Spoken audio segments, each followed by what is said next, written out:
Buenos días a todos quienes estáis aquí presentes y a quienes estáis siguiéndonos también en streaming.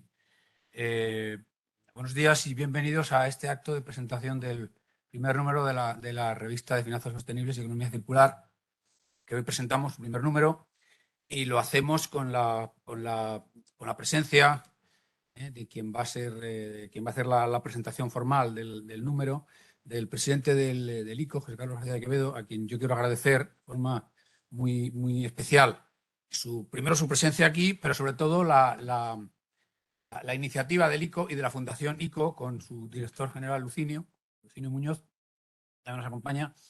Quiero agradecerles la iniciativa de la creación de este ejercicio de divulgación y de acercamiento a la sociedad de las finanzas sostenibles, y que enmarca o que resalta mucho más el papel tan importante que está jugando el ICO, el Instituto de Crédito Oficial, en la incorporación en nuestro país de las finanzas sostenibles. Y en un papel multifacético y tremendamente importante. Con este número, con la creación de esta revista, enfatiza el énfasis en la divulgación y en la concienciación, pero previamente ha tenido un rol tremendamente importante. El ICO ha sido el principal tractor en lo que es digamos, el desarrollo de un mercado de finanzas sostenibles, de un mercado de bonos vinculados a la sostenibilidad.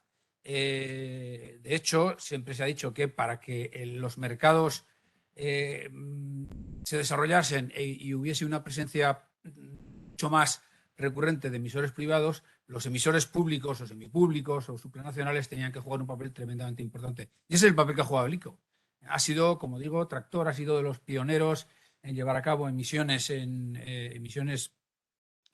sostenibles, emisiones que obviamente ha utilizado para financiar esas actividades que asociadas a un apalancamiento en su acompañamiento del sector financiero privado, pues supone una capacidad de llegada tremendamente importante. Y el ICO también jugó un papel, lo estamos comentando ahora mismo de momento con su presidente, también ha tenido un papel tractor o de alguna manera, o de inductor a que el resto de entidades se uniesen al carro, en la medida en que fue uno de los firmantes del commitment, del compromiso que el sistema financiero asumió públicamente en la cumbre que se celebró en Madrid unos meses antes de la pandemia, en diciembre del 19.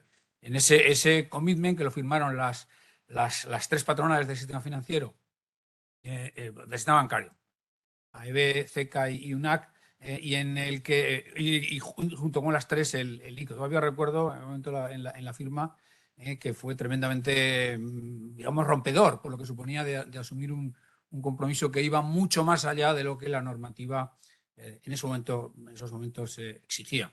Por tanto, ese reconocimiento al papel que ha tenido el ICO y, por supuesto, yendo más al terreno de lo que hoy nos ocupa, en esa apuesta también por dar a conocer las investigaciones que se están haciendo, y sobre todo por divulgar esas investigaciones y ese estado del arte a amplias capas de la sociedad, pues es donde se enmarca la creación de esta revista de finanzas sostenibles y economía circular, que a iniciativa de la Fundación ICO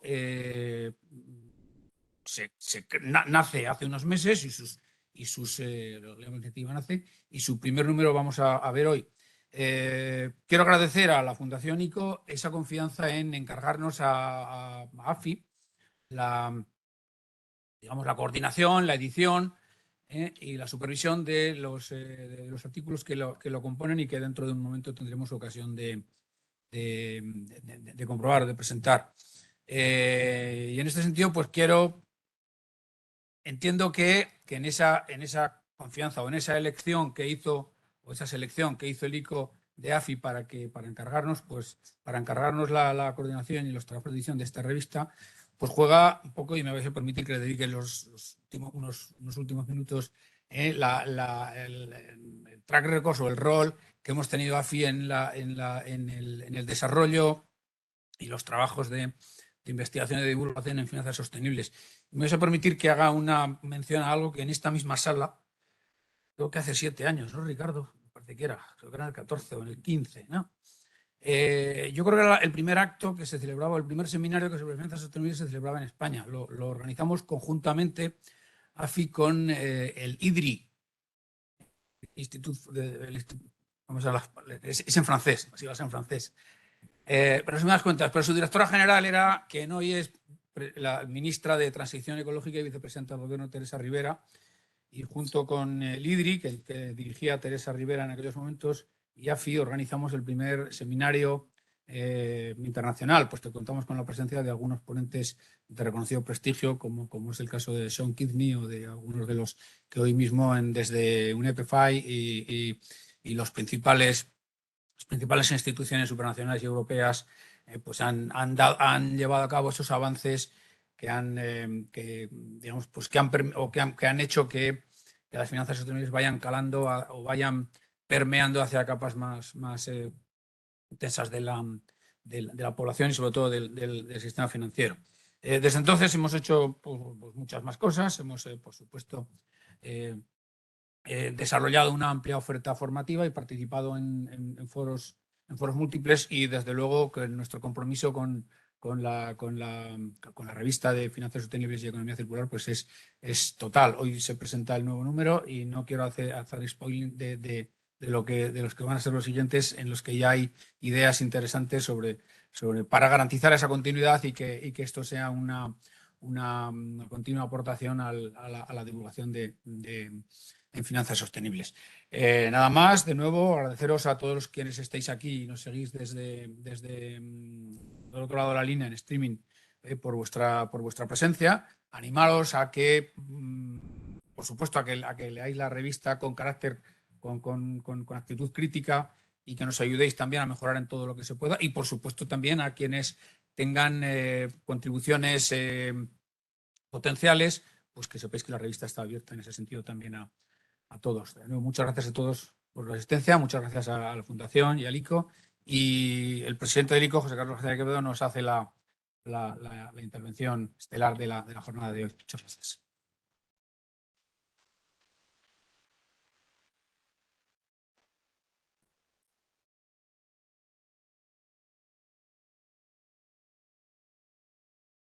Muchísimas gracias, Ángel. Muchísimas gracias a AFI. Es un placer para mí estar hoy aquí en esta escuela, en este centro de investigación y formación de analistas financieros internacionales, y reconocer la magnífica labor que realizáis hoy. Los protagonistas hoy sois los autores de este primer número de cuadernos de finanzas sostenibles y economía circular, de las que nos podemos sentir especialmente orgullosos, y quiero reconocer al director de la Fundación ICO el trabajo realizado por todo el personal en sacar adelante este proyecto que demuestra el compromiso del Grupo ICO con la sostenibilidad. Estos cuadernos aspiran a contribuir a la divulgación de los retos y las oportunidades que suponen dar debido cumplimiento a los objetivos y compromisos de sostenibilidad ambiental, social y de gobernanza en las que todos estamos implicados. No solo el sector financiero, pero esto es mucho más amplio y afecta a todas las empresas, de todos los tamaños, de todos los sectores, afecta a los consumidores, a los trabajadores, y el compromiso del Grupo ICO es abordar en el ámbito de sus competencias desde la Fundación estos análisis de reflexión, no solo teórico, sino también práctico, normativa y operativo. Y todo esto lo hacemos, como siempre lo hacemos todo en ICO, para garantizar la efectividad de nuestras actuaciones, y lo hacemos en colaboración público-privado, porque entre todos tenemos la responsabilidad de contribuir y de transformar los modelos de crecimiento hacia modelos más sostenibles. Y este reto lo abordamos entre todos, y es mucho lo que tenemos por delante, pero vamos entre todos a alcanzarlo.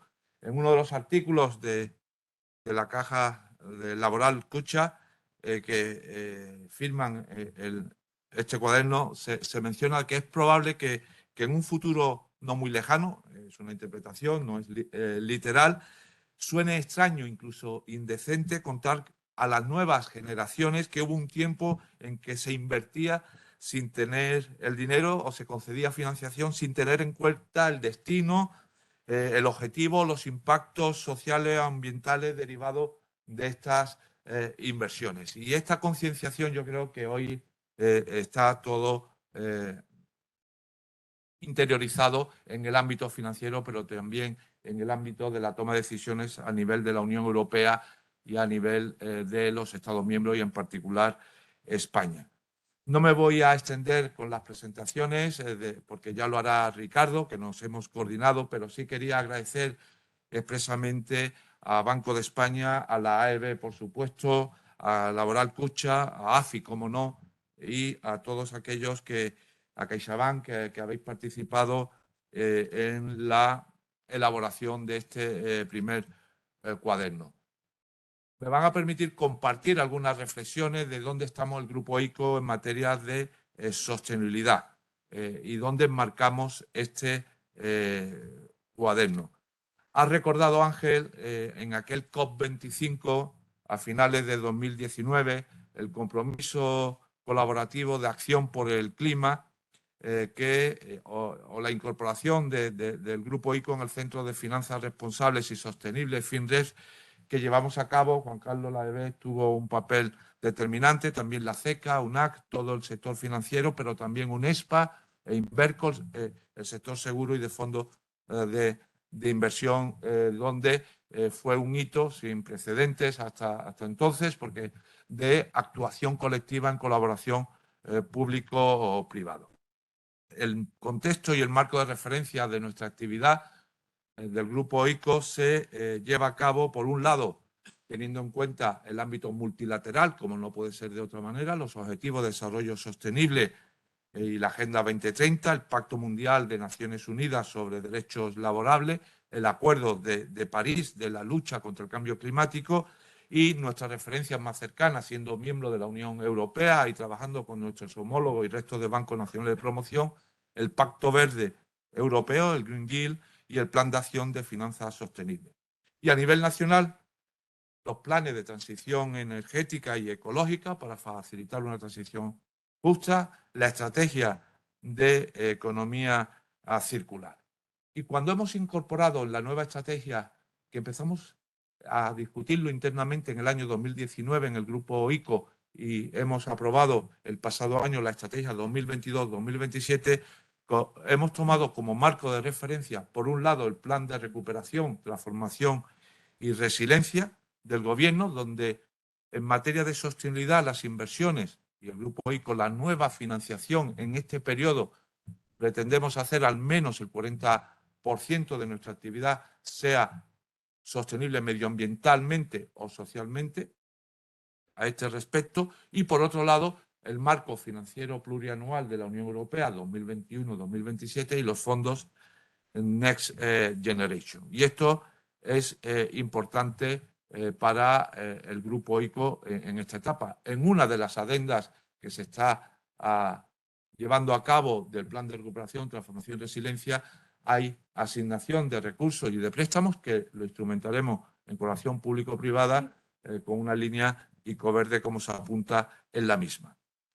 Habiendo adoptado estos objetivos, nosotros entendemos que lo llevamos a cabo tanto en nuestra actividad crediticia con préstamos ligados a sostenibilidad, indicadores, a KPIs, a préstamos verdes. Estamos cada vez más llevando a cabo inversión y adquisición en bonos sostenibles y en utilizaciones verdes por el lado del activo.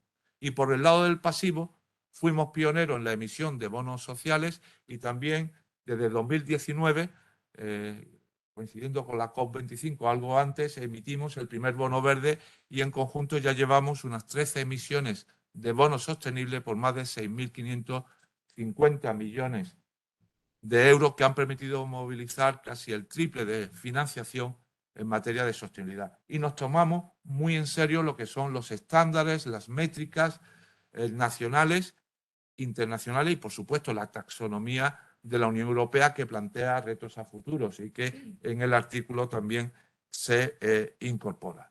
Hacemos un esfuerzo de cálculo de la huella de carbono.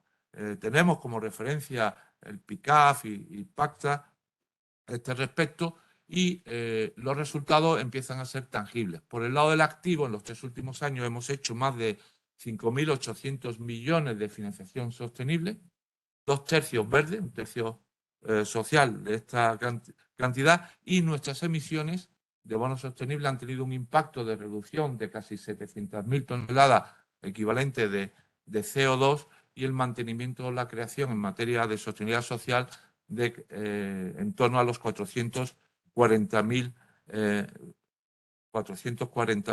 empleos en más de 60.000 proyectos.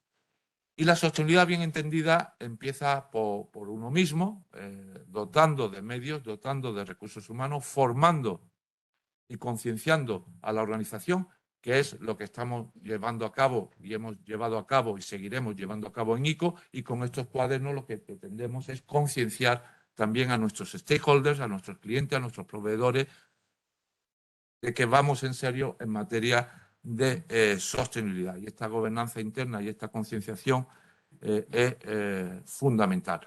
Porque como Banco Nacional de Promoción tenemos el doble reto de liderar y estar en la vanguardia de la transformación del modelo de crecimiento español hacia un modelo más sostenible medioambientalmente y climáticamente, más cohesionado social y territorialmente, más justos y con mayor gobernanza en todos los ámbitos. Pero también como Banco Nacional de Promoción tenemos el reto de no dejar a nadie atrás, de facilitar una transición gradual y justa y llegar a todas las empresas de todos los sectores. Y en este sentido, la Fundación juega un papel fundamental con distintas iniciativas. Hoy, y nos trae hoy el primer cuaderno de finanzas sostenibles y economía circular, pero le comentaba al director de la Fundación que venía escuchando el podcast que tenemos de divulgación con la UNED, con la Universidad Nacional de Educación a Distancia, para la divulgación de la economía circular entre la pequeña y mediana empresa y las ventajas que esto representa, con las 3 R, de reduce, reutiliza y recicla. Y también tenemos, por llevarlo a la práctica desde el grupo ICO a través de la Fundación, con ICEX y el Pacto Nacional de Naciones Unidas, una formación para que las pequeñas y medianas empresas, que son proveedores en España e internacionalmente de grandes empresas, incorporen la economía circular y formar a esos profesionales de las pequeñas y medianas empresas en también materia de sostenibilidad. Sin más, muchísimas gracias a todos los autores, que ahora Ricardo tendrá la amabilidad de exponer el ámbito de vuestros artículos y vuestra colaboración, y muchísimas gracias, y si no os importa me quedaré para escuchar la mesa redonda, que es interesante, y estoy seguro que los que estáis más allá por streaming también encontraréis esta jornada muy interesante. Muchas gracias.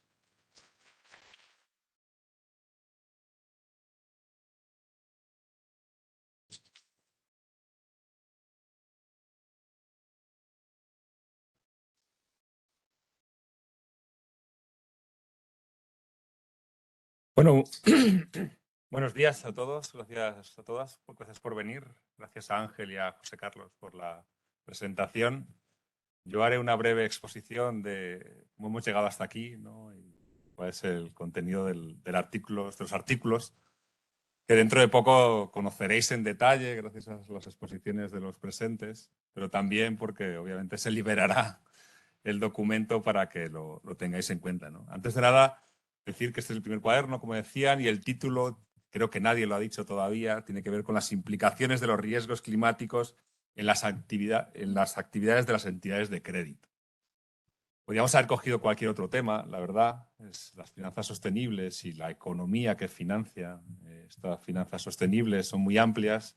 Seguramente en siguientes números iremos hablando de ello, ¿no? Y seguramente quizá Lucinio algún tipo de apreciación de por dónde iremos luego, ¿no? En este caso tenemos 6 artículos bastante variados, con aportaciones pues, bastante relevantes, yo creo que en variedad y calidad, ¿no? Tenemos artículos que tienen que ver con la supervisión o con la labor que hacen los supervisores financieros, que en parte marcan la pauta en este sentido de análisis de riesgos climáticos aplicados a las entidades de crédito. Hoy no puede estar con nosotros Clara Isabel González Martínez, pero bueno, miembro del Banco de España, como muchos la conoceréis, y que ha hecho un artículo al respecto, pero también Ángel y Jesús, Ángel Vergés y Jesús Morales, de aquí de AFI, pues han hecho una introspección a los test de estrés, que yo creo que Jesús os comentará, ¿no? Más allá de esas posiciones en artículos, tenemos otros que van a ser parte, yo creo que del leitmotiv de los cuadernos, ¿no? Que son la aplicación práctica de las ideas, ¿no? Ver cómo algunos se las plantean, ¿no? Y aquí es verdad que amigo y muchas otras cosas también, Juan Carlos del Río, pues os ha ayudado con un artículo desde el punto de vista de las asociaciones, ¿no? Que están impulsando también este trabajo, no solo con artículos como el que va a presentar hoy Juan Carlos, sino otras muchas actuaciones que promocionan y desarrollan en España, ¿no? Y que yo creo que merece la pena conocer. Y también entidades, ¿no? En este caso entidades de crédito, es lo que tocaba, ¿no? Y tenemos tanto a CaixaBank, el banco bien grande y reconocido, como alguien más mediano, ¿no? Parte de los equipos de cooperativas de crédito, como es Laboral Cucha, ¿no? La verdad que al final un conjunto de ámbitos diversos que yo creo que bueno, será de interés para vosotros. Son artículos no muy extensos, pero tampoco superficiales, y yo creo que una breve presentación de hoy merecerá la pena la lectura, ¿no? Es verdad que el tema elegido es en primer parte interesante por ser de actualidad, ¿no? Todos los temas que tienen que ver con riesgo climático están en el día a día de muchas de las conversaciones financieras que tenemos. No sé, NAFI es el enfoque que tenemos, obviamente. También relevante por quién es el promotor, ¿no? El ICO al final tiene una labor solo como Banco Nacional de Promoción, sino también incitador de ciertas políticas, algunas directamente ellos, otras indirectamente en colaboración con las entidades financieras, ¿no? Y yo creo que esta parte de reflexión y divulgación también interesante, ¿no?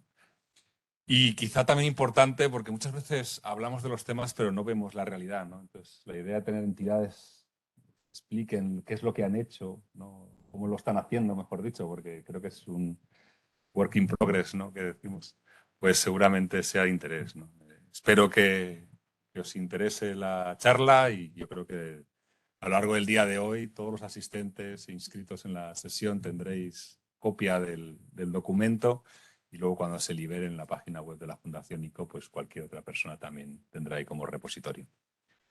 Le cedo la palabra a partir de aquí a mi compañera Verónica López, que va a moderar la mesa de debate, ¿no? Tanto con Jesús Morales, de AFI, con Julia Lucena, de CaixaBank, Juan Carlos del Río, de la Asociación Española de Banca, y Joseba Barandián, de Laboral Cucha. Muchas gracias a todos y espero que sea de interés.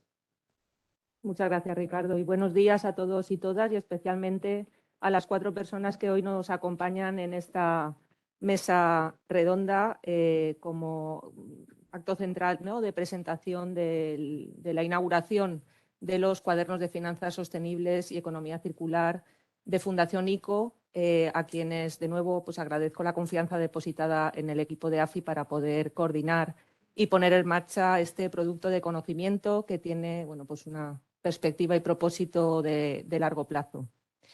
Hoy nos acompañan Jesús Morales, consultor senior de AFI y profesor en esta casa, en AFI Escuela de Finanzas y compañero mío, por suerte, para mí. Julia Lucena Betriu, que es gerente de riesgo climático de CaixaBank y dirige un equipo de creciente prestigio que está situando a la entidad como uno de los referentes en el análisis climático en la actividad de las entidades de crédito, que es como se titula este primer número.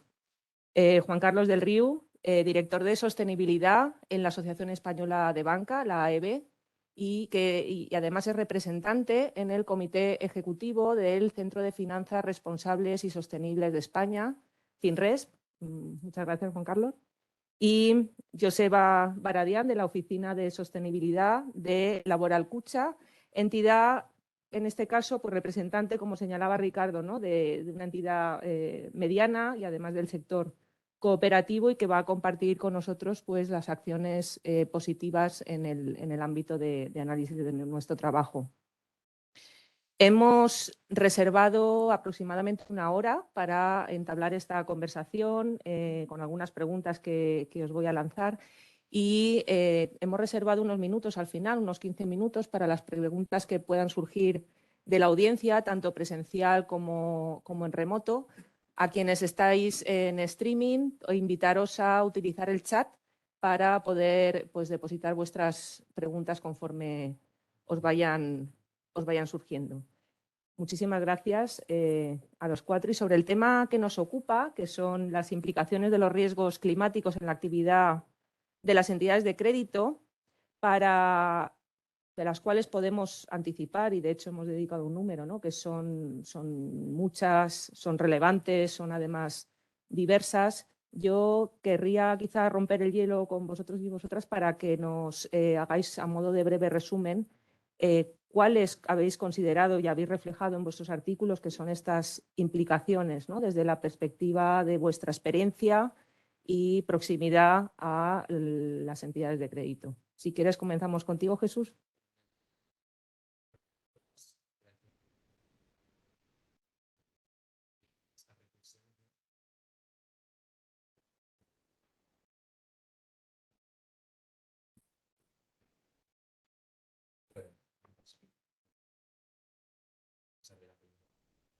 Espero que ahora me escuchéis mejor. Parece que sí.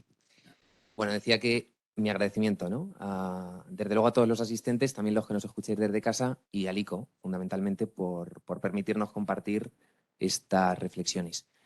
Bueno, preguntaba Verónica, ¿no? ¿Sobre qué hablamos en nuestro artículo, Ángel y yo? Lo hacemos sobre TER-de-estrés climáticos. Pensamos que al momento de hablar de cuál es una de las principales tendencias que afecta a las entidades financieras, sin duda debemos detenernos en aquella que ha ocupado más tiempo a lo largo del último año, sobre todo en entidades como la de Julia, que son significativas, ¿no? Son los TER-de-estrés. Y casi antes de hablaros de por qué es importante este tipo de ejercicios, merece la pena reflexionar en la naturaleza, en el origen del TER-de-estrés, como una prueba de carácter prospectivo en la que tratamos de evaluar la incidencia de los riesgos de cola que eventualmente puedan llegar a materializarse.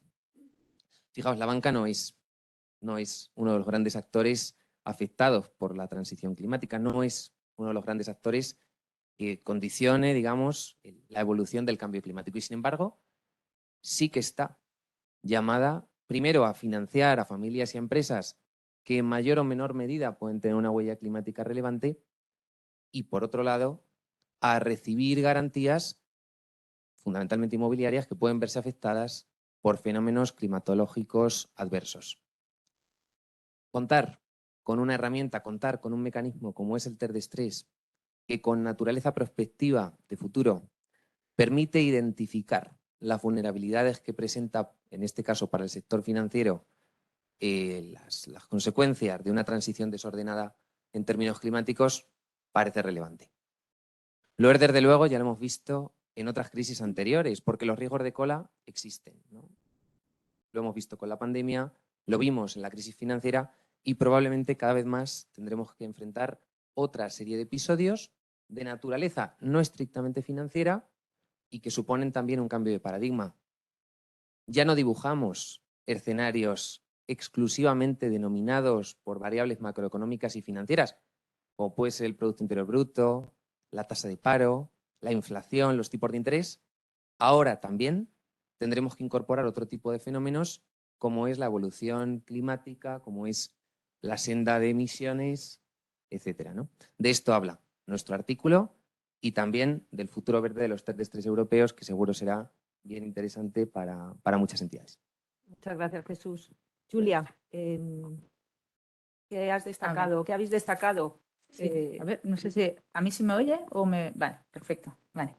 Pues ¿Qué habéis destacado tú y tu coautor en vuestro artículo? a ver, bueno, antes de nada, permíteme también agradecer que nos invitarais a CaixaBank a participar en estos cuadernos, tanto a AFI como a ICO. Nuestro artículo es un poco más práctico, quizás, que el que estaba comentando Jesús. Entonces, quizás lo que me gustaría destacar son las lecciones aprendidas, ¿no? Que al final lo que hemos visto es cómo estamos, en nuestro artículo cuenta cómo estamos aplicando o cómo estamos desplegando la gestión de los riesgos climáticos en Caixa.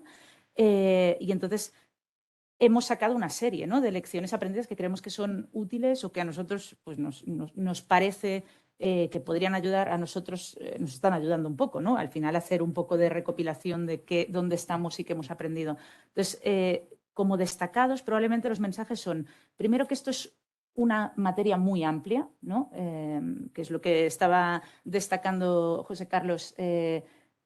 Todavía estamos en ello, ¿no? Estamos trabajando en esto, entonces, por tanto, hay que hacer un despliegue de la implantación de la gestión del riesgo climático por fases, ¿no? Y entonces, como en cualquier enfoque basado en riesgo, esto tiene que estar basado en la materialidad del riesgo. No podemos entrar como un elefante en una cacharrería e intentar abarcarlo todo. Hay que hacerlo por fases y de manera ordenada.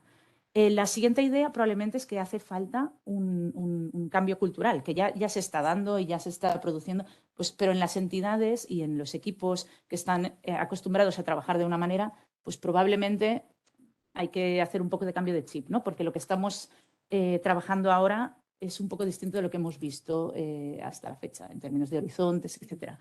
Y el tercero, quizás, no sé si nos ha sorprendido mucho, pero el que es claramente un punto de foco absoluto ahora mismo es el dato, ¿no?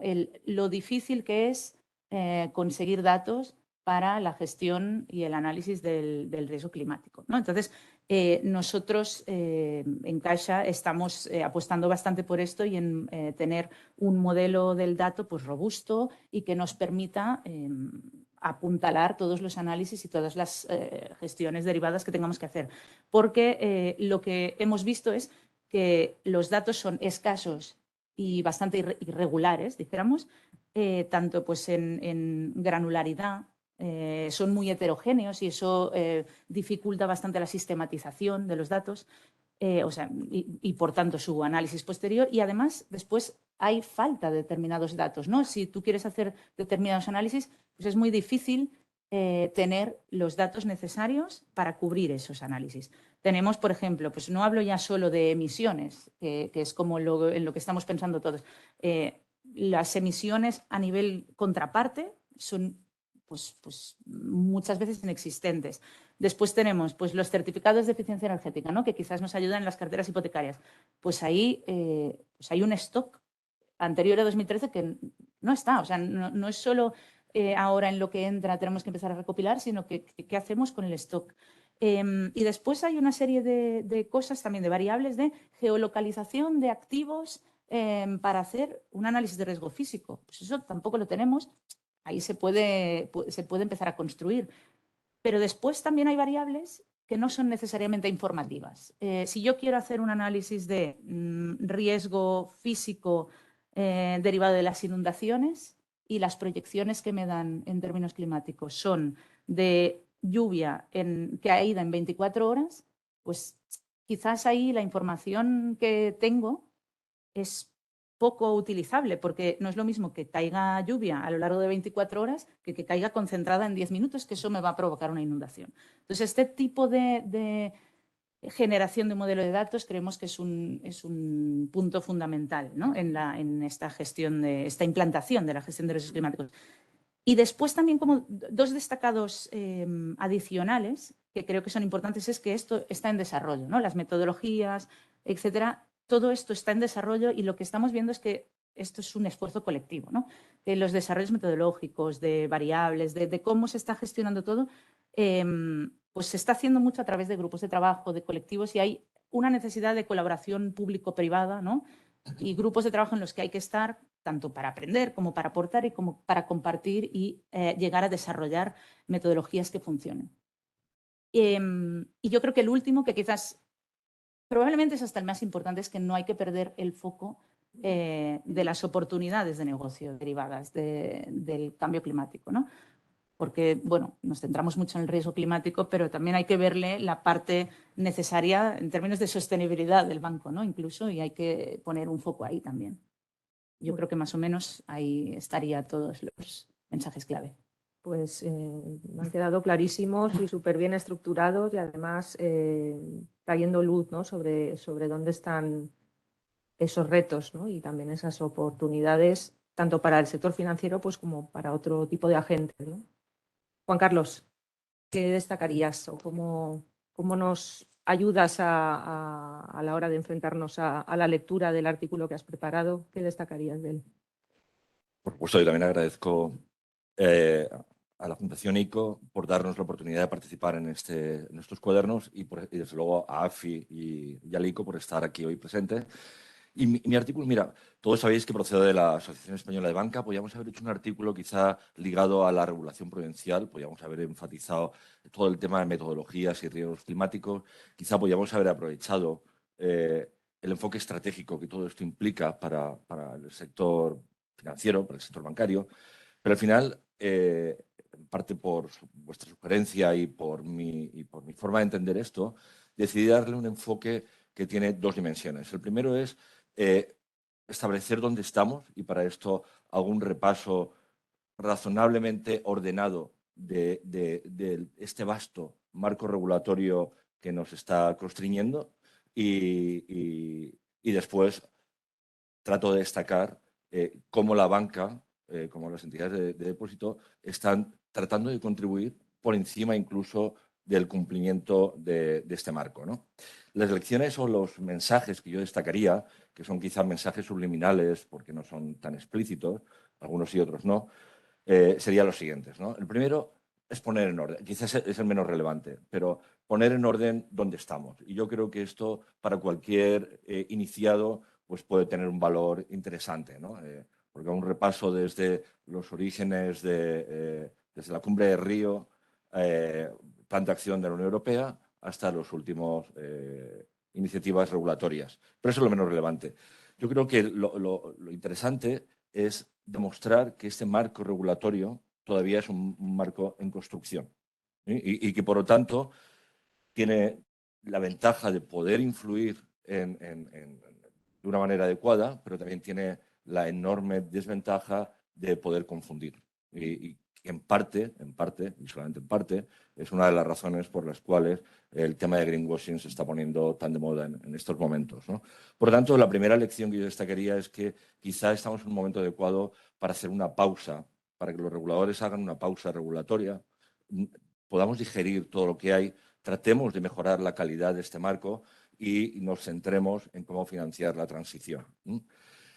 El tercer punto que yo destacaría es que yo creo que este marco regulatorio se ha enfrentado de una manera sorprendente, imprevisible, a algunas circunstancias que ni en sueños esperaban los que definieron el plan de acción de la Unión Europea, ¿no? Nos hemos enfrentado a una pandemia, nos hemos enfrentado a una guerra en Ucrania, nos hemos enfrentado a unas tensiones en el mercado energético que nos está haciendo revisar conceptos que dábamos por hechos, como si fuera un dogma de fe, ¿no? Entonces, si este marco pudiera ser un poco más flexible y adaptable a un entorno tan complejo, creo que sería otra de las lecciones que yo destacaría de mis notas, ¿no?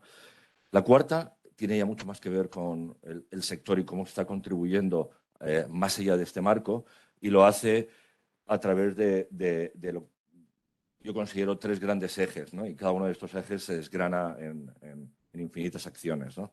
El primero es a través de compromisos públicos, compromisos como ha mencionado el presidente del ICO, el Acuerdo Colaborativo de Acción por el Clima o el Net Zero Banking Alliance, desde luego gestionando y financiando. Y todo esto creo que los bancos, las entidades que me acompañan y el resto lo hacen un poco learning by doing, o sea, aprendiendo sobre la marcha, liderando con ejemplo, ¿no? Y creo que esto es muy positivo para el sector.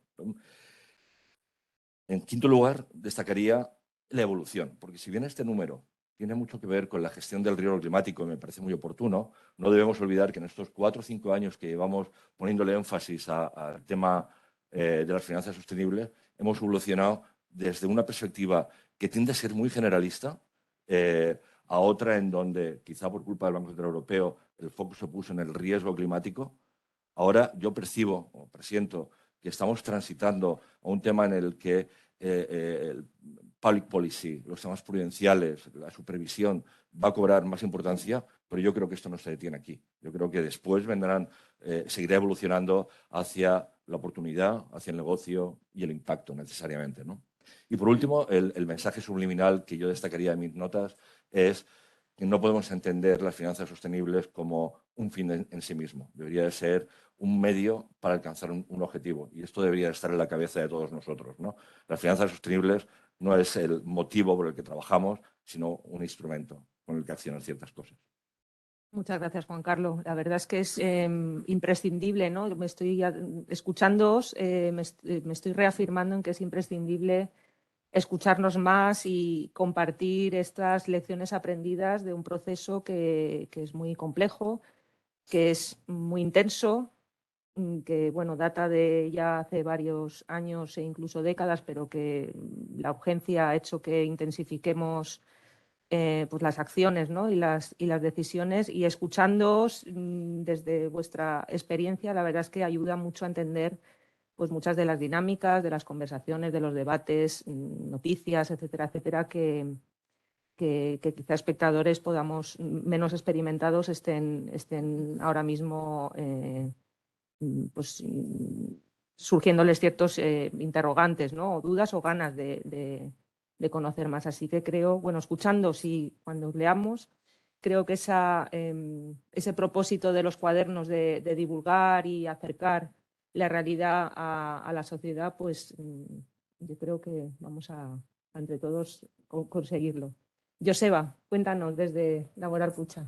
Bueno, buenos días a todos. Y bueno, gracias nuevamente a Alico y a Cipo por esta invitación a esta banca mediana, habéis dicho. Yo diría que casi small is beautiful, no puede llamar pequeños. Bueno, nosotros lo que hemos hecho en nuestro artículo es básicamente contar cómo una cooperativa de crédito como la nuestra, menos significativa, pues se enfrenta de repente a este cambio, esta transformación tan grande, que es empezar a gestionar y hablar de los riesgos ESG, ¿no? Lo hemos hecho un poco con el cuento del patito feo, ¿no? De pasar de ser una cosa muy de personas muy concretas y casi de convencidos del asunto, ¿no? A cómo se convierte casi en un cisne que está presente pues un poco a todos los niveles en la entidad, ¿no? Y en ese sentido, bueno, yo lo que básicamente recalcaría son 3 cosas, ¿no? Por una parte es la implicación de la más alta dirección de la entidad, ¿no? Es decir, nosotros tenemos un seguimiento de estos riesgos en 3 capas, partiendo del Consejo Rector, del Comité de Dirección y luego de la Oficina de Sostenibilidad, que somos un poco los autores, ¿no? Mi compañero Javier ahí aquí también presente yo, junto con Joaquín Amazarrain, ¿no? Entonces, el impulso que viene desde arriba de esto tenemos que hacerlo, nos lo tomamos en serio, creamos unos comités específicos ad hoc, y empieza a estar presente un poco en el ambiente, ¿no? Nunca mejor dicho, en las conversaciones. Yo creo que ha contribuido a una aceleración, a un crecimiento realmente exponencial de la atención que estos temas atraen, ¿no? En segundo lugar, un poco enlazando con lo que decía Julia, ¿no? Hay que aterrizar todo esto a la realidad del negocio de cada uno, ¿no? En nuestro caso, un banco con una actividad fundamentalmente hipotecaria, y empresarial, ¿no? Y a nivel empresarial no tanto digamos, el negocio corporate, sino más de pequeña empresa, más presente pues, en nuestro entorno tradicional de País Vasco y Navarra y un poco expandiéndonos también más hacia el sur, ¿no? Entonces, lo que hemos tratado de hacer es, de esa vorágine regulatoria y de publicaciones, etcétera, pues ver realmente qué de todo eso nos encaja, dónde están nuestras prioridades y tratar de poner esfuerzos allá donde tengan sentido para Laboral Pucha, ¿no? Y es un ejercicio que no es fácil y que precisa del impulso, como decía antes, de la alta dirección y de la implicación de la gente, ¿no? Y en tercer lugar, y eso enlaza un poco ya con nuestro carácter como cooperativa de crédito, ¿no? Nosotros, ayer mismo el director general en en un acto decía que nosotros somos propietarios transitorios de nuestra entidad, ¿no? Como socios trabajadores de... Y en ese sentido recuerda un poco a lo que somos respecto del planeta, ¿no? Un poco de propietarios transitorios, usufructuarios, ¿no? Entonces, esta actividad crediticia que realizamos, lo mencionó antes José Carlos, ¿no? O sea, el objetivo de la entidad tiene que estar claro. O sea, ¿esto para qué lo hacemos? ¿Única y exclusivamente para ganar dinero o para tratar de llevar adelante una actividad que tenga un propósito, ¿no? Es un poco, pone un poco en el centro, y ahora nosotros estamos un poco revisando el propósito de Laboral Cucha, también la importancia de esos ámbitos ambientales, sociales y de gobernanza, saber exactamente para qué hacemos lo que hacemos, ¿no? Entonces, bueno, estamos en ese proceso de ponernos las gafas ESG, de ver qué hay en nuestro balance que podamos catalogar como verde, como rojo y sobre todo de cara a futuro, qué queremos hacer para que estas conversaciones empiecen a cuajar, porque la permeabilidad de la entidad pues también es limitada. Llevamos 2000 años haciendo banca, hablando sobre la capacidad de repago, ¿no? del acreditado y poco más casi, ¿no? Y ahora de repente estamos empezando a pensar no sé si la banca tiene un papel protagonista y regulatoriamente lo está teniendo, ¿no? Pero en esta transición energética y social, de alguna manera, va a tener un papel fundamental en decir a qué canalizamos estos fondos que tenemos y sobre todo con qué propósito, ¿no? Y tratando de ser coherentes con las necesidades y las urgencias que nos rodean. Entonces, pues así, es un proceso, es un work in progress, como decían, porque es verdad que hay que cambiar los hábitos, una industria que tiene muchísimos años, pero que esto claramente es un edificio en construcción, ¿no? Entonces, bueno, es un trabajo yo creo que apasionante y que engarza muy bien pues, con esa naturaleza nuestra de ser un poco eso, propietarios transitorios de esta actividad y de este planeta, ¿no? Me ha notado, Joseba, ese concepto que me ha encantado de propietarios transitorios y usufructuarios. Es mío, ¿eh? Me ha encantado. Muchas gracias. Voy a haceros una pregunta un poco más particular a cada uno de vosotros y vosotras. Empiezo contigo, Jesús. Ante el establecimiento de las expectativas supervisoras en la gestión de riesgos climáticos y medioambientales, ¿qué papel están llamadas a hacer esas pruebas de estrés test sobre las que versan vuestra contribución? Bueno, primero, importantísimo, que yo creo que está en las tres intervenciones que me preceden, algo que queda claro, y es que estamos ante un periodo de aprendizaje. Estamos ante un periodo de aprendizaje en el que los actores involucrados, entidades y supervisores, no saben realmente con qué metodologías debemos trabajar para desarrollar esos modelos, en primer término de riesgo de crédito, pero no solo, que van a condicionar en última instancia el capital bancario. Decía antes Juan Carlos que, claro, la industria bancaria es una industria súper regulada. Y es una industria súper regulada precisamente porque en el pasado hemos observado episodios en los que era necesario contar con capital suficiente para enfrentar situaciones de tensión, ¿no? Claro, el reto fundamental aquí es, primero, cómo modelizo esos riesgos, cómo modelizo esos escenarios que, como decía antes, ya no juegan con las variables tradicionales. Y luego algo que decía también Julia, ¿con qué datos? ¿Con qué datos? ¿Cuáles son mis bases de datos, ¿no? ¿Puedo trabajar con información real o tengo que utilizar proxies? Bueno, pues de esto también hemos hablado mucho en el artículo.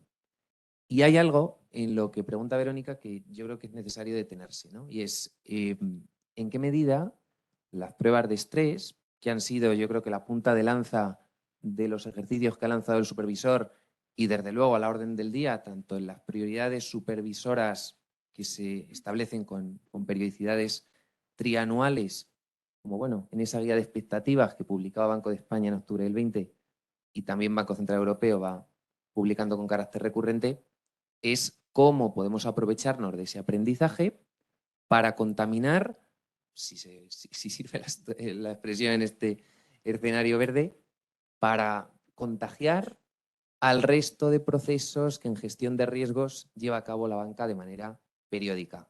Y os hablo aquí de los informes de autoevaluación de capital y liquidez, os hablo de las métricas e indicadores del RAF, ¿no? Del marco de apetito por el riesgo, y desde luego, con una vocación clara, insisto, que será, en último término, cómo alimentamos a los procesos de revisión y evaluación supervisora que determinan el capital mínimo. No lo ha hecho el Banco Central Europeo en su primera prueba, pero no podemos descartar que así sea en el futuro. Muchas gracias, Jesús. Julia, para una entidad como CaixaBank, ¿qué ha supuesto, qué está suponiendo en el día a día de vuestros procesos de toma de decisiones, en diseño de productos y servicios, análisis, el incorporar, ¿no?, los riesgos climáticos a vuestra actividad, a vuestro negocio? Bueno, pues justamente sí. Efectivamente no ha supuesto, sino es más, está suponiendo, ¿no?, por el tema este del despliegue por fases. Yo creo que aquí subrayo lo que he comentado antes del cambio cultural. O sea, que ha supuesto un cambio cultural, o está suponiendo un cambio cultural pues muy, muy importante.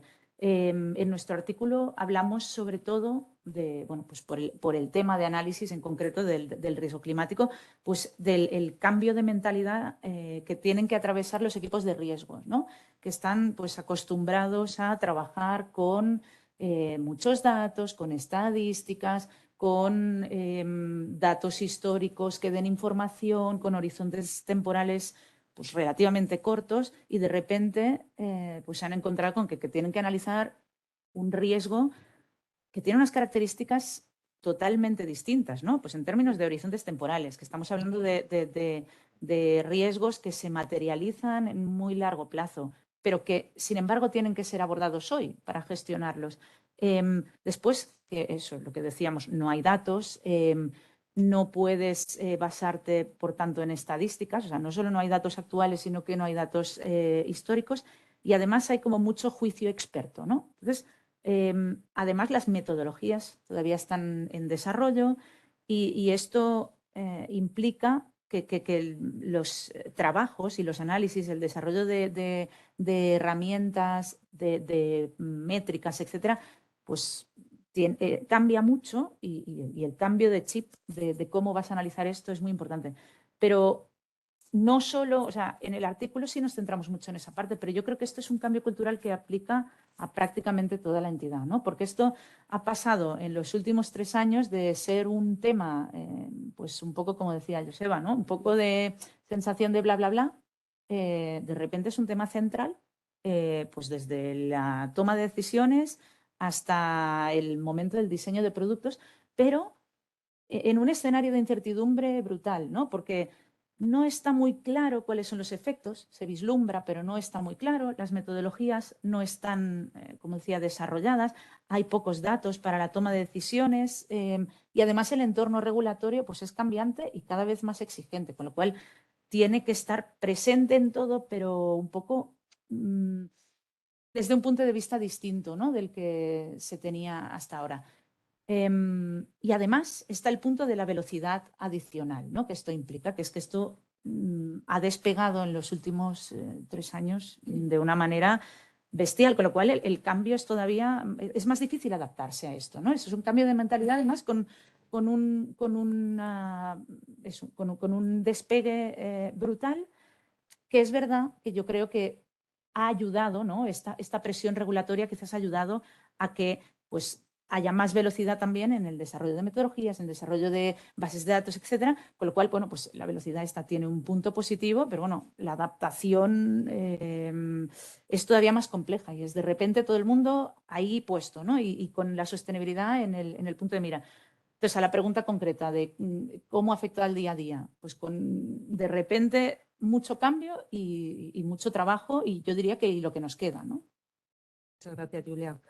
Juan Carlos, en tu artículo hablas de iniciativas sectoriales y hablas de FinRes, y me gustaría que nos contaras un poquito más pues, los propósitos, ¿no?, de estas iniciativas que detallas, y cómo surgieron, la hoja de ruta, los propósitos, ¿no?, de estas. Perfecto, Verónica. Mira, yo me atrevería a decir que todas estas iniciativas responden básicamente a tres argumentos, ¿no? El primero es la convicción del sector por querer contribuir de manera voluntaria, proactiva, a esa transformación sistémica, ¿no? La segunda es la voluntad de la banca por traducir este deseo en compromisos públicos concretos. Y el tercer argumento, que yo no hablaría tanto de regulación, aunque influya, sino de la enorme influencia del Banco Central Europeo, de los stress tests y de las expectativas supervisoras. Yo creo que este es el verdadero punto de inflexión en las finanzas sostenibles, ¿no? Por tanto, tres argumentos que provocan que pensemos a nivel sectorial en iniciativas colaborativas, en iniciativas de apoyo. ¿Con qué propósito? Pues con el propósito de que no hablo ahora mismo, no hablo de lo que ocurre ahora mismo, pero hace tan solo 2 años o 3, en mitad de la pandemia, el desequilibrio que había entre las grandes entidades con grandes recursos, Caixa, o otras medianas o pequeñas con menos recursos, pero también con ganas de hacer cosas, pues era enorme. Entonces, había una necesidad por equilibrar, de alguna manera, por equilibrar el conocimiento entre todas ellas, ¿no? Y este es un propósito. El segundo propósito era extender de estas iniciativas, o de muchas de ellas, era extender el ámbito del debate más allá de los que estamos aquí. Todos los que estamos aquí, o la mayoría de nosotros, tenemos esta vocación por la sostenibilidad. Todos trabajamos en departamentos de sostenibilidad, o más o menos. Y mi propósito es que para tener un éxito, el mejor indicador de éxito es demostrar que somos capaces de atraer a todas las áreas de cualquier entidad bancaria. Con estos dos propósitos, equilibrar el conocimiento entre grandes y menos recursos, entidades de menos recursos, y extender el conocimiento, comenzamos a facilitar algunas iniciativas que yo creo que han sido razonablemente exitosas, ¿no? La primera tiene que ver con las exigencias del Banco Central Europeo y los stress test, y por eso la primera de ellas fue pedirle a un proveedor externo que nos hiciera una estimación de los certificados de eficiencia energética del stock de viviendas en España para poder de alguna manera superar el obstáculo al que tú te referías, Julio. Y bueno, creo que esto nos permitió responder con más o menos calidad, con más o menos profundidad, pero nos permitió responder y dar un paso de gigantes. En términos de compromisos públicos, Carlos lo ha dicho al principio y lo ha retirado un par de veces, el Collaborative Commitment to Climate Action, que nace en el marco de la COP25, al que se adhieren el 95% de las entidades españolas, y después refrendado con Net Zero Banking Alliance, en donde el 75% del capital español, ya cerca del 80%, está también adherido a este compromiso, ofrece unas exigencias que nos implican hacer ciertas publicaciones, a demostrar que el compromiso se cumple, a definir ciertos objetivos, y para ello hemos desarrollado como 4 o 5 iniciativas sectoriales que me apetece mucho compartir con vosotros, ¿no? El primero fue, en mitad de la pandemia, una especie de laboratorio que llamamos Knowledge Alignment, en donde invitamos a 10 proveedores de metodologías de riesgo climático a que nos mostrasen cómo lo abordan. Y desde algunas extremadamente complejas, como PACTA o PICAF, a otras mucho más mundanas,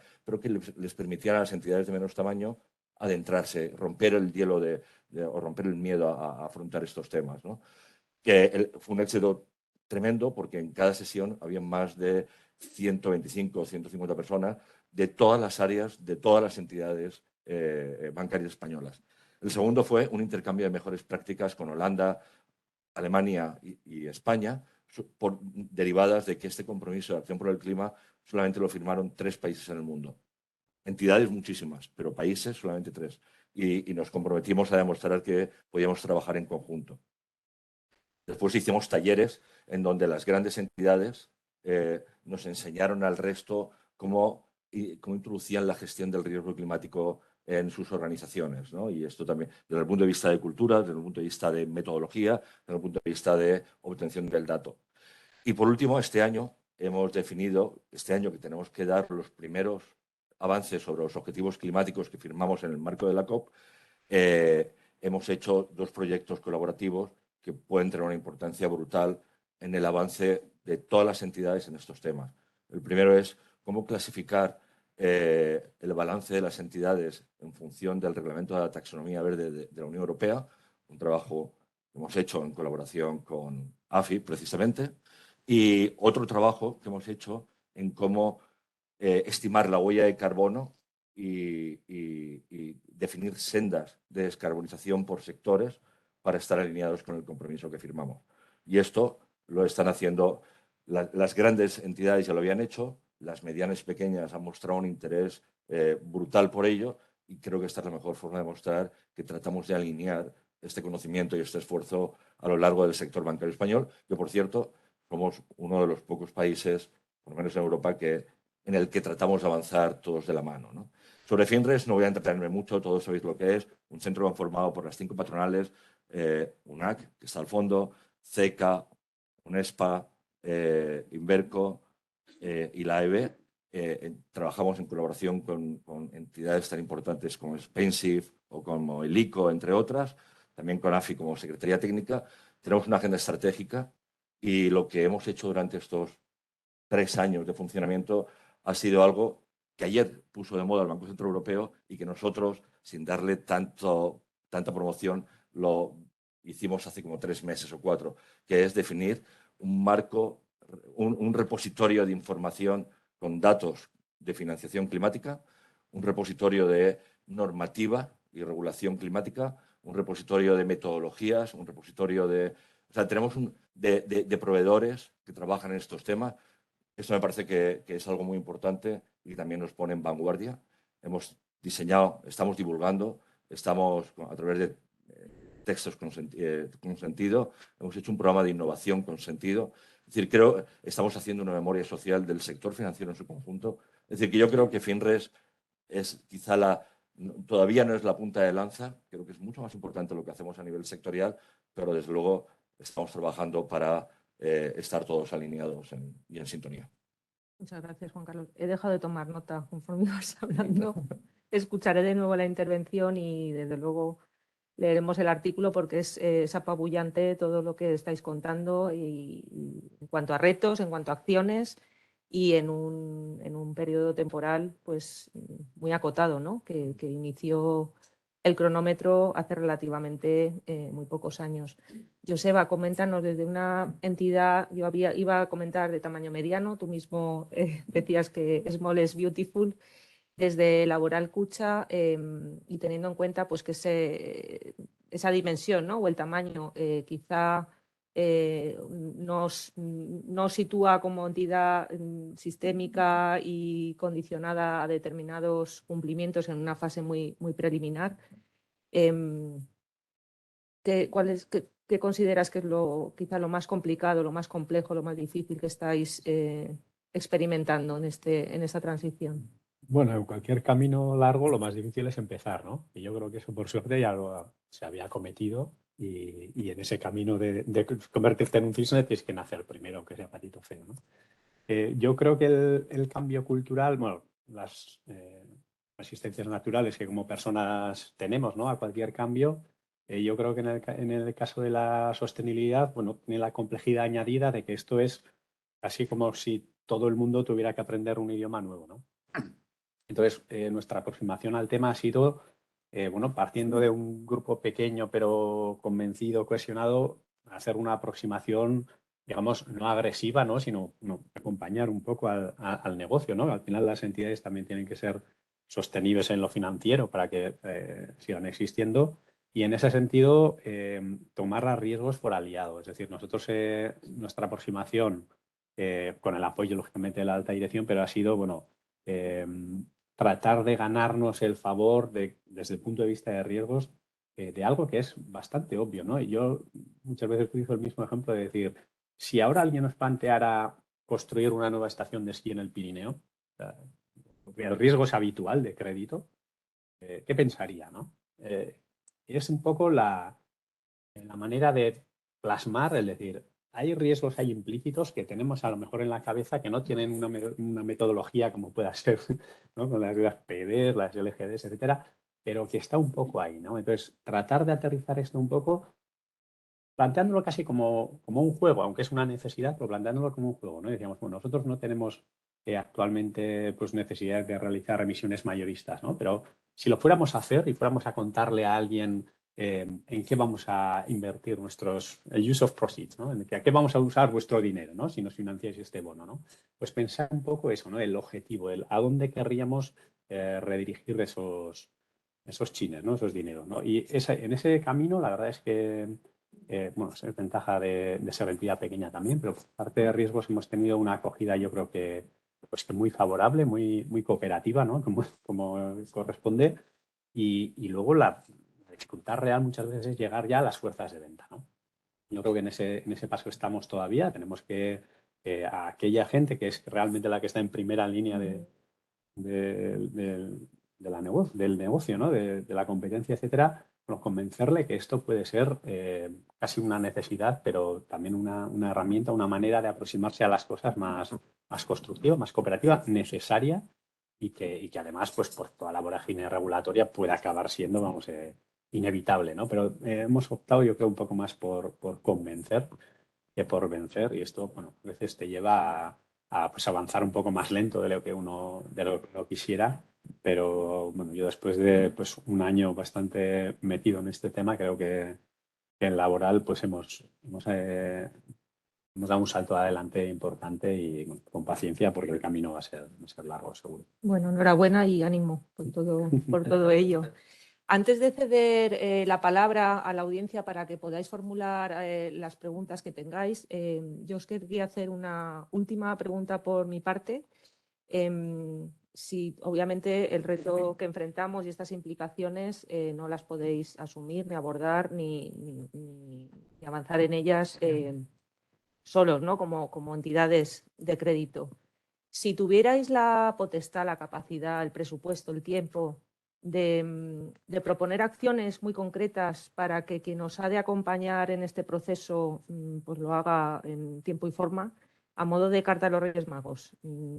Y podéis incluso incorporar pequeños detalles que quizás solo vosotras desde vuestra perspectiva conozcáis, o propuestas o peticiones más quizá utópicas, ¿no? Que aprovechad y si podéis en un minuto cada uno compartir estas ideas. Yo creo que la reflexión ya se ha compartido. O sea, yo creo que en buena lógica ya hemos hablado de cuáles son las piezas que más echamos a faltar, no solo en el TER-D-STREG, que es de lo que os he hablado yo, pero en general en esa nueva gestión de riesgos climáticos.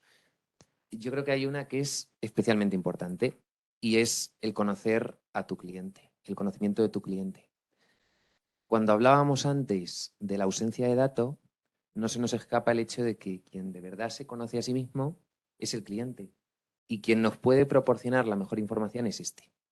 Para esto, evidentemente, hace falta un cambio cultural, algo en lo cual yo creo que hay iniciativas como la de FinResp que están claramente trabajando en ello y están bien comprometidas y en las que además la banca puede acompañar. Puede ser un buen acompañante en el que, bueno, se habiliten soluciones como el asesoramiento sobre la descarbonización o la inversión, lo decíamos antes también, hacia destinos más sostenibles.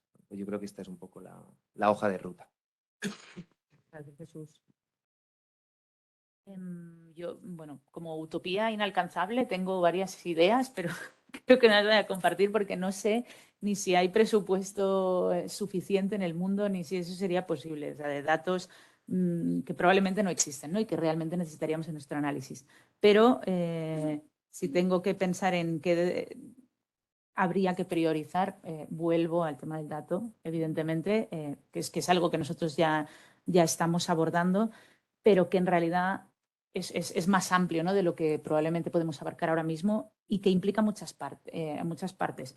Que al final, si tú piensas en un modelo de dato de lo que querrías tener, pues primero habría que empezar por definir qué datos quieres. Pero la definición de qué datos quieres tampoco es cualquier cosa, porque las metodologías están en desarrollo, con lo cual tienes que ver qué es lo que quieres analizar. Vale, una vez pasado esto, tienes que conseguir que las empresas generen esos datos y que además los publiquen o que de alguna manera los compartan.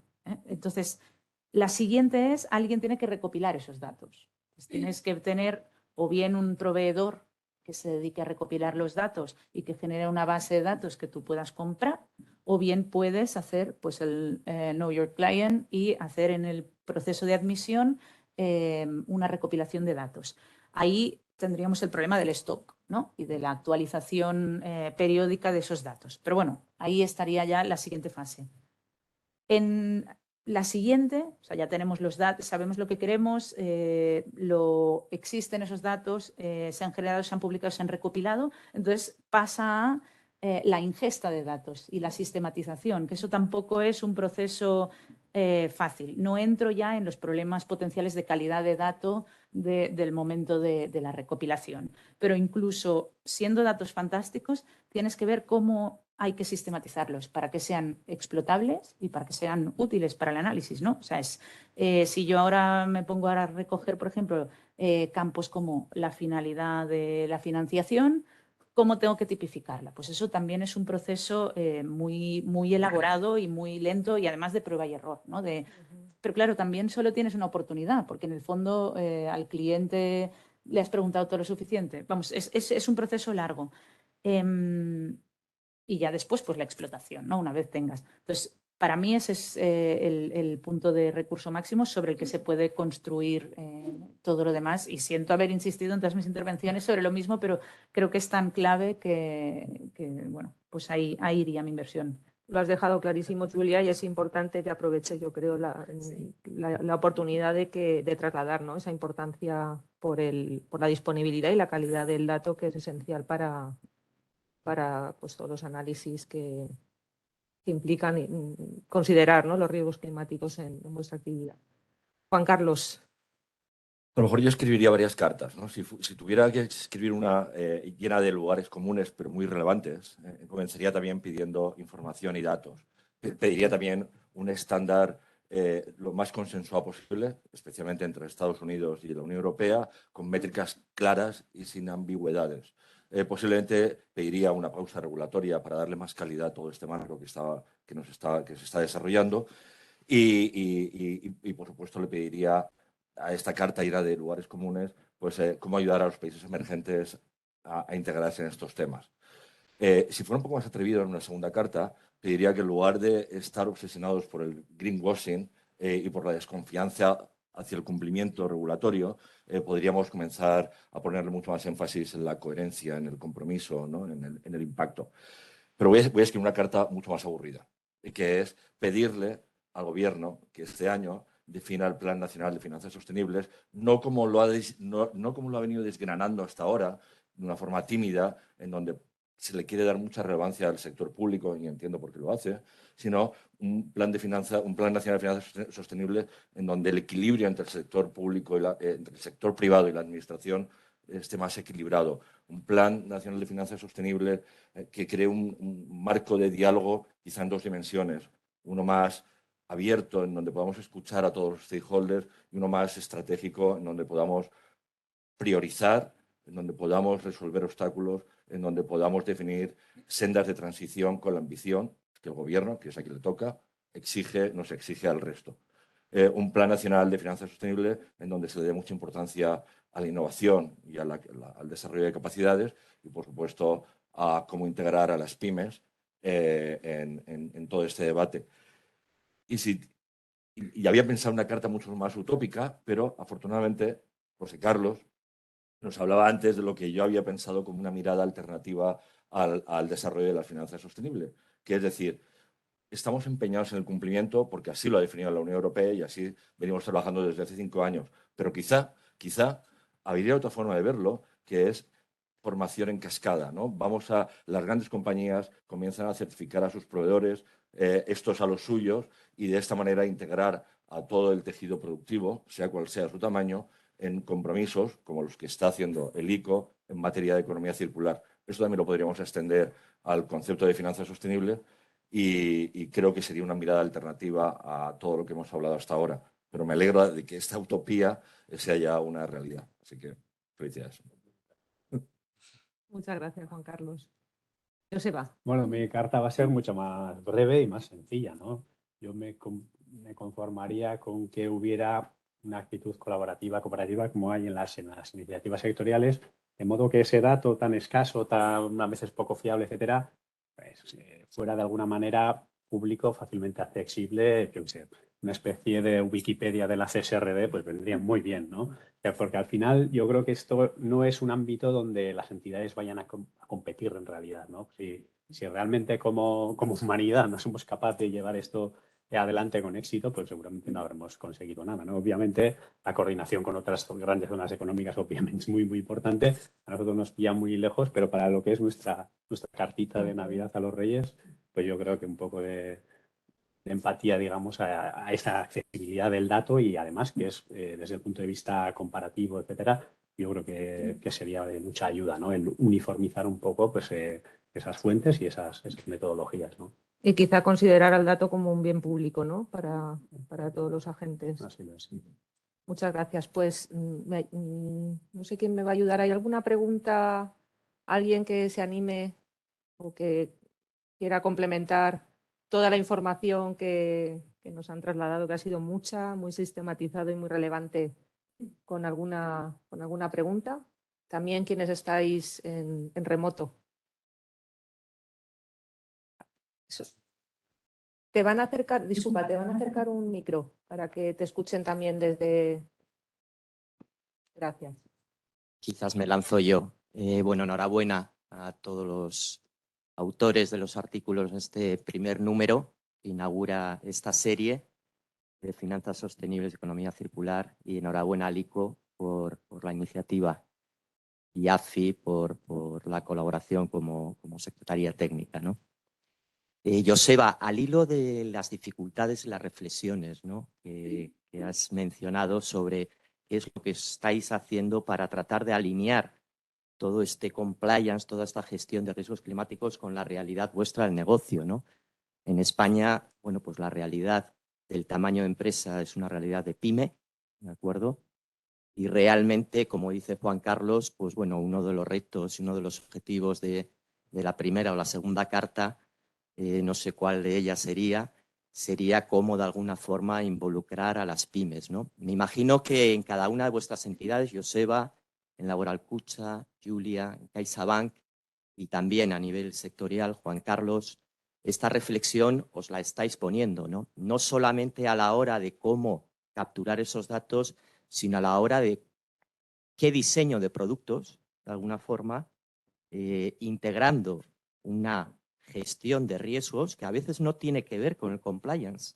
De hecho, en Latinoamérica no hay tanta carga regulatoria y hay ejemplos, de alguna forma, de análisis de gestión de riesgos medioambientales, etcétera, a la hora de diseñar productos y conceder préstamos a clientes, ¿no? Ligados sobre todo a proyectos, ¿no?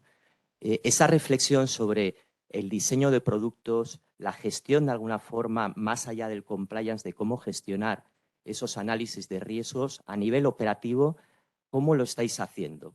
Y ya digo que es más allá del tema del compliance, porque a veces la carga regulatoria a veces confunde, ¿no? Y te hace perder de alguna forma el objetivo final, ¿no?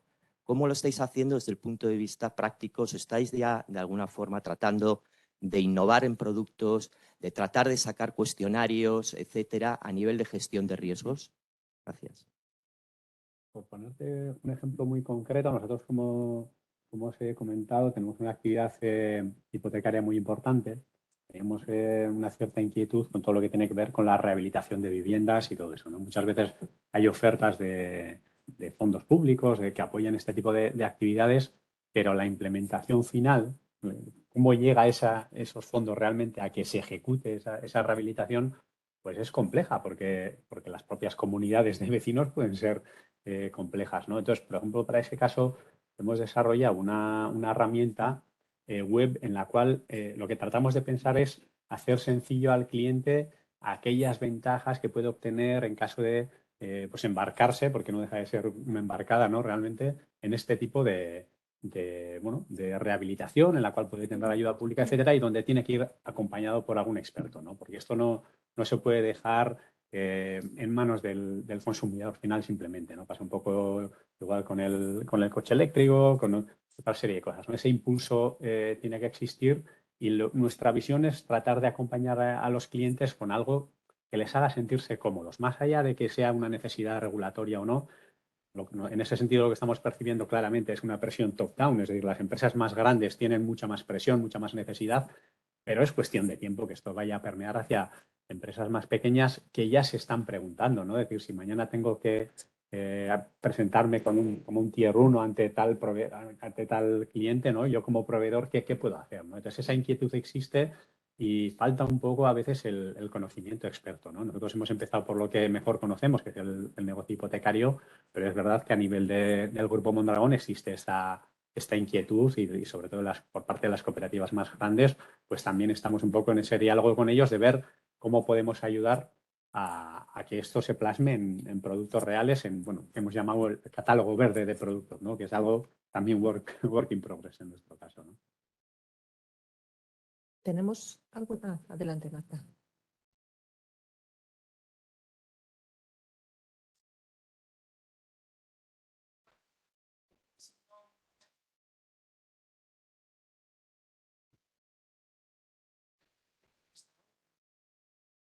Eso es destacar. También comparto esa preocupación exceso. Unas reflexiones y algún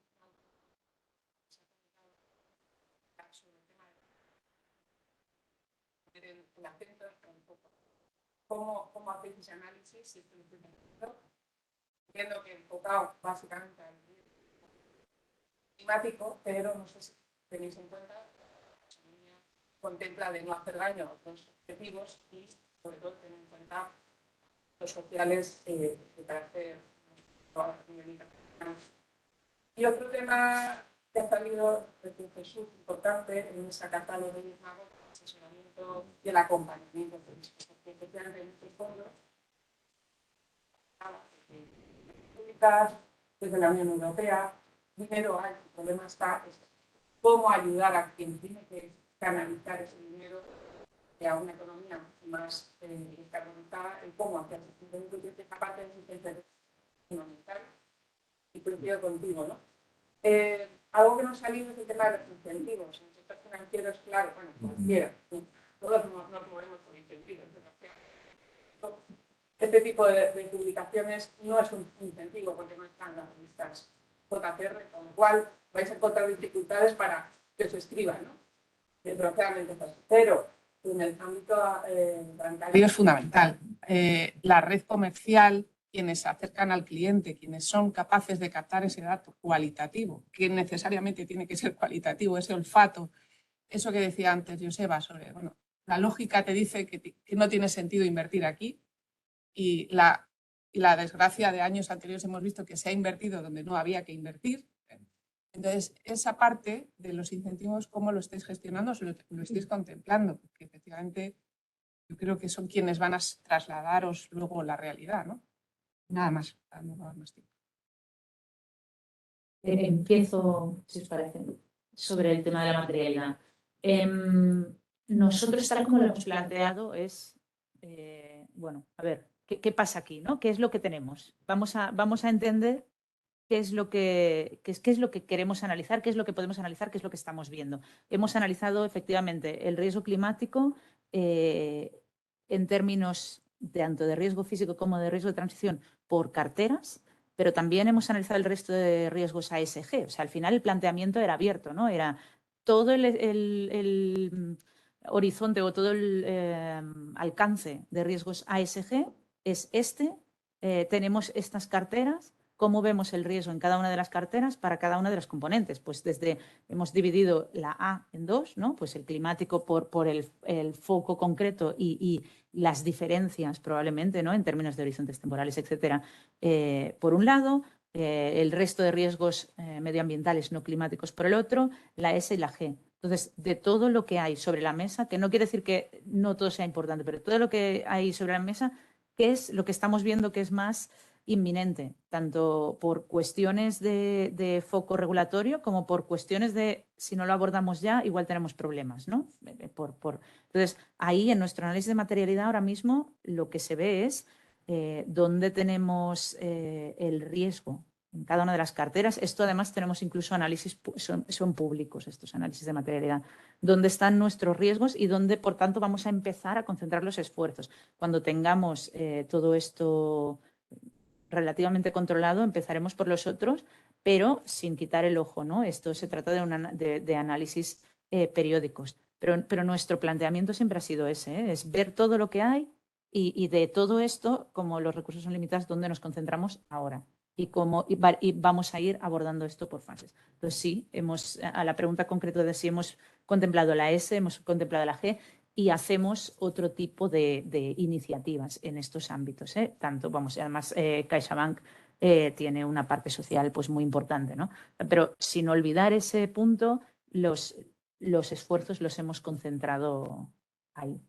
Y si puedo contestar también en la última pregunta sobre incentivos, yo creo que ahí es donde, como estaba diciendo antes, sí ha habido cambios culturales en todos los ámbitos y no solo en los equipos de riesgos. Y uno de los que creo que se ven muy claros son en negocio, ¿no? En cómo de repente todo este tema que hasta ahora pues, no se le daba importancia, en nuestro caso esto se ha visto más claro desde el momento en que hemos empezado a fijar objetivos de descarbonización. De repente hay unos objetivos claros de descarbonización que vienen de la alta dirección, además, o sea, aprobados por el Consejo de Administración, y esto tiene un reflejo en negocio a través, obviamente, de incentivos tal cual. Entonces, de repente, el negocio tiene que cambiar la visión y sí hay unos incentivos asociados a este tipo de cosas, además de a muchos otros puntos. Pero creo que uno de los puntos clave ahí ha sido los objetivos de descarbonización sectoriales que hemos fijado y que vamos a seguir fijando en el marco del Net Zero Banking Alliance. Muchas gracias, Julia. Os voy a hacer una propuesta porque hemos casi agotado el tiempo. Nos queda aún escuchar al director de Fundación ICO, Lucinio. Tenemos una pregunta aquí en la sala que te voy a invitar ahora a formular de forma lo más breve que seas capaz, y lo mismo en las respuestas. Y Sofía nos va a indicar acerca de las preguntas online, que por lo que me has comentado, de alguna manera ya han sido resueltas, pero sí que hay una en particular para Lucinio, que se la formularemos cuando tome el micro. Adelante, por favor, con tu pregunta. Gracias. Hola, buenos días. Soy Marcio Viegas, fundador de Sustain. Bueno, ante todo, enhorabuena a ICO, a Fundación ICO y a AFI por esta iniciativa. Es importante tener una revista en español, en castellano, ¿no?, sobre esos temas. Hay muchas publicaciones fuera, alguna ya en España, pero es importante tener esta reflexión sosegada, ¿no?, sobre este tsunami. No ha salido esa palabra aquí hoy, ¿eh? Tsunami regulatorio que estamos viviendo. Pero quería empezar por esto, porque creo que entiendo la necesidad de la pausa, ¿no?, de hacer las cosas con calma, pero no hay tiempo, ¿no? Con 1,1 grados estamos viendo lo que está pasando y lo siento, no hay tiempo para hacer pausas, para buscar el óptimo. Creo que lo que Europa está haciendo, deberíamos estar contentos y orgullosos de estar aquí porque es vanguardia. Y ahora sufrimos, y estamos sufriendo todos, pero de cara al futuro creo que estaremos en una situación no solamente, espero, ¿no?, climática mejor, pero regulatoria y con ventajas de cara a otras jurisdicciones, ¿no? Y en ese sentido quería preguntar especialmente a Julia y a Joseba sobre dos temas. Uno más técnico, que serían las emisiones. Cuando no tenéis los datos de los clientes, cómo estáis haciendo para estimar, calcular las emisiones? Y la segunda, quizás más estratégica, de cara a acompañar este tsunami regulatorio, ¿qué recursos y cómo estáis buscando recursos humanos, tecnológicos para acompañar eso? Creemos desde Sustain que el cuello de botella que hay ahora mismo en el mercado son recursos humanos, pero también tecnológicos. Entonces, quería saber esas dos cosas, emisiones y recursos. Gracias.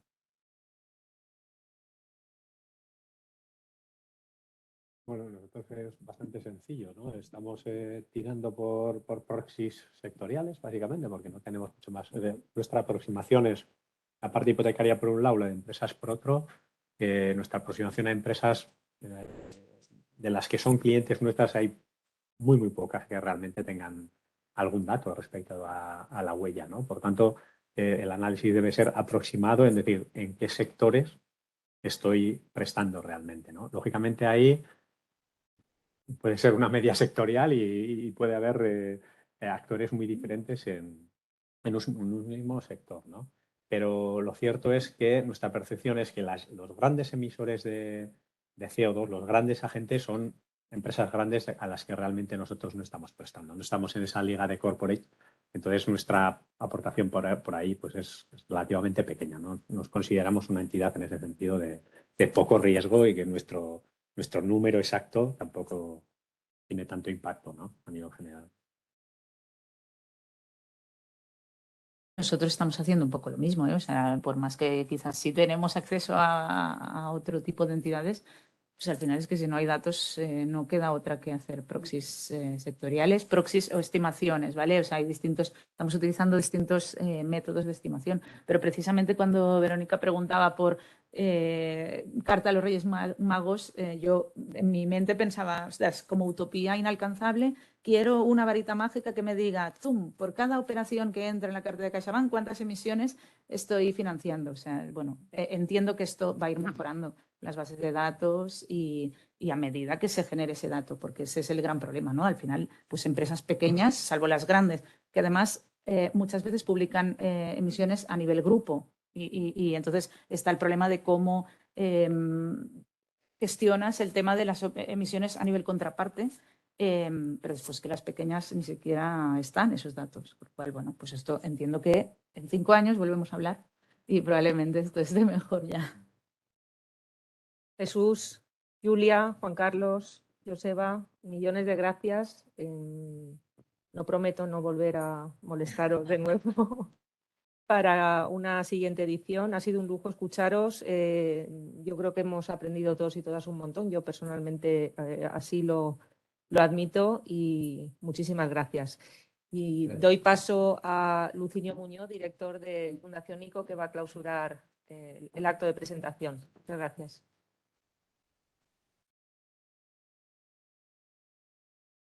Bueno de ser el último es que uno ya se queda sin tiempo y no puede decir más que simplemente admitir y sobre todo dar las gracias, en este caso concreto, a los autores que han participado, a AFI, específicamente también a Verónica López y Ricardo Pedraz, que han hecho una labor fantástica. Nosotros, desde la Fundación ICO, la Fundación ICO es una fundación vinculada al Instituto de Crédito Oficial y desde el punto de vista de nuestra vertiente de economía, tenemos 4 áreas de actuación prioritaria. La primera es la divulgación del conocimiento económico y financiero, la educación financiera. La segunda son las finanzas sostenibles y economía circular, en cuyo ámbito se desarrolla este tema. La tercera son finanzas alternativas, financiación del emprendimiento, financiación de la innovación. La cuarta, pues, relaciones económicas y financieras entre la Unión Económica y Monetaria y Latinoamérica, fundamentalmente. Lo que pretendíamos con este cuaderno, cuando empezamos a hacer este cuaderno, era intentar, no teníamos ninguna pretensión de hacer algo que ya estaban haciendo otras entidades de manera más eficiente. De hecho, lo primero que hicimos fue ponernos en contacto con los principales actores y decir, bueno, ¿cómo podemos contribuir, ¿no? ¿Cómo podemos aportar un poco de valor? Y nuestra idea en este momento, al hacer un cuaderno, los cuadernos, no es tanto una publicación académica y con muchos objetivos de que se pueda computar en los parámetros de los investigadores, sino hacer una cosa que nosotros pensamos que puede tener sentido, que es simplemente establecer un puente entre varios tipos de actores, los que están interesados en las finanzas sostenibles, los que saben de economía ambiental pero no saben de finanzas, los que saben de finanzas pero no saben de economía sostenible, los expertos y la gente que está interesada, de manera que cualquiera pueda acercarse. El formato también de cuadernos nos permite una cierta flexibilidad. Vamos a dedicarnos a otras cuestiones de las que ahora me referiré. Sobre todo también lo que queríamos en alguno de los ámbitos es, en muchos de los casos tenemos la sensación de que cuando estamos hablando de estas cosas estamos predicando a los que ya estamos convertidos, ¿no? Es preaching to the already converted. Estamos todos de acuerdo aquí en un momento determinado. La cuestión está en cómo llegar a los demás.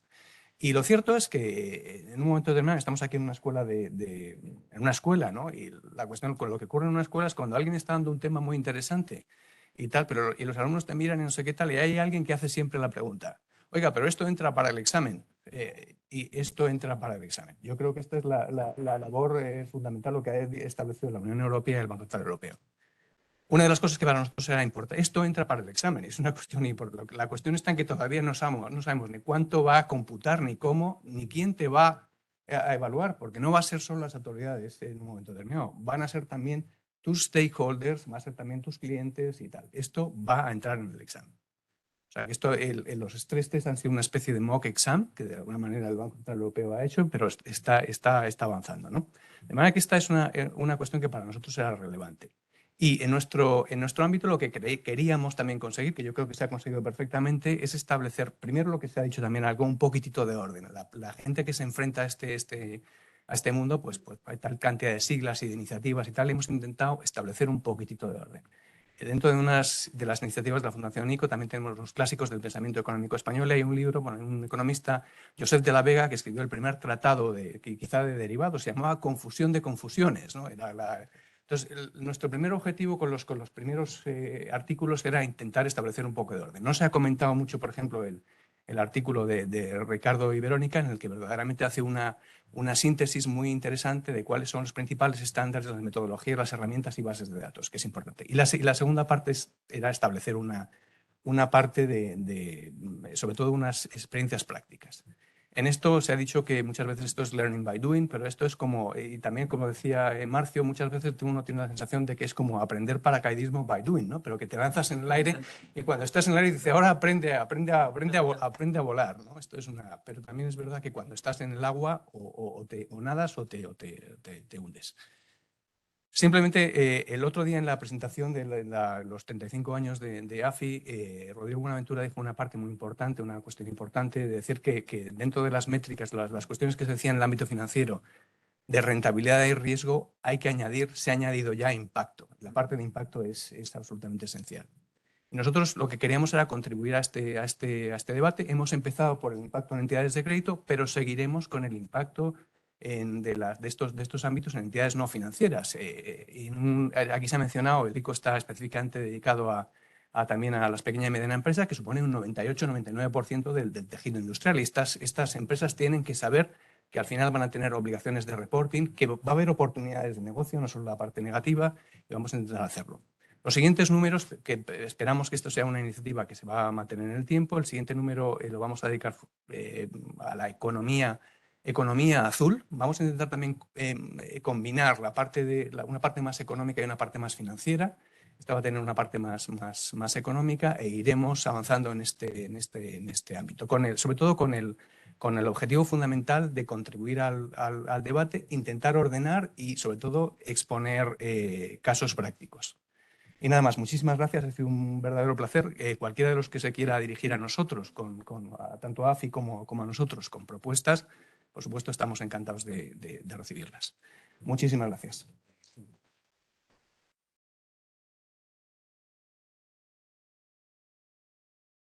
Creo que tenemos, muchas gracias, Lucilio.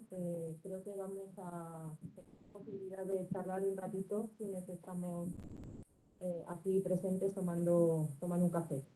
Y gracias a los y las que estáis en casa, os avisaremos para la siguiente. Muchísimas gracias y buenos días.